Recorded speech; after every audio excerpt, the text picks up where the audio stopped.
देखा मिलूँ नवरंगपुर जिला कोषागुमुड़ा ब्लॉक के सेमेला गाँव सरकारी उन्नीत उच्च प्राथमिक विद्यालय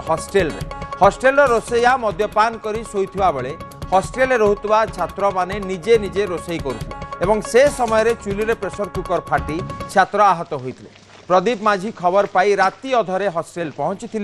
हस्टेल पहुंची हस्टेल पाठक निकट में स्कूल कर्तृपक्ष को डाक पकाई किंतु राति अधरे हस्टेल रे केही नथिबा बेले हस्टेल कांथ को नहीं गुरुतर छात्र को प्रदीप माझी उद्धार करथिले। आहत छात्र को उद्धार कर जिलापाल को छात्र चिकित्सा पाई हस्तांतर करिसंती। अपरपक्ष स्कूल कर्तृपक्ष जदि भूल करिसंती आगामी दिन में तदंत कर कार्यानुष्ठान नियाजो बोली जिला मंगल अधिकारी और जिलापाल कहिसंती। तो चित्र आप देखिपे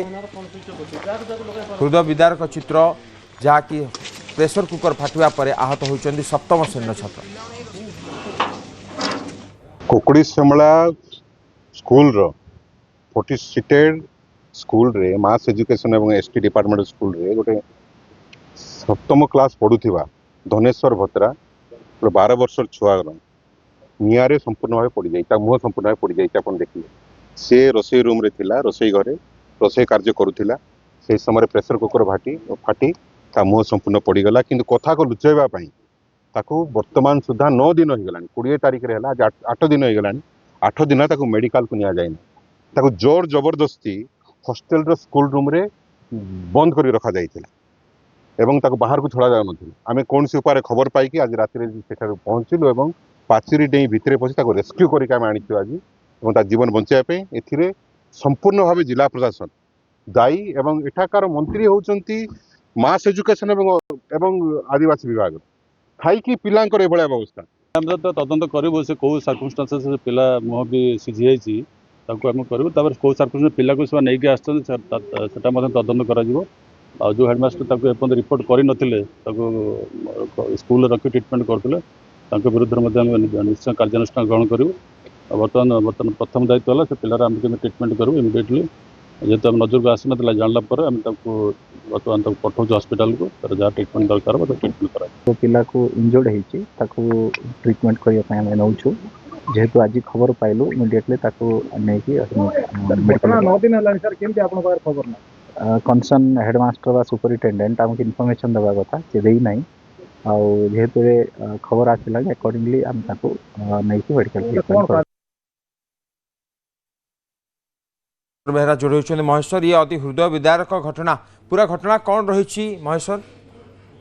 देखु नवरंगपुर जिलार कोषामुड़ा ब्लॉक ककड़ी सेमला आश्रम विद्यालय गोटे हृदय विदारक घटना। या पूर्वर नवरंगपुर जिला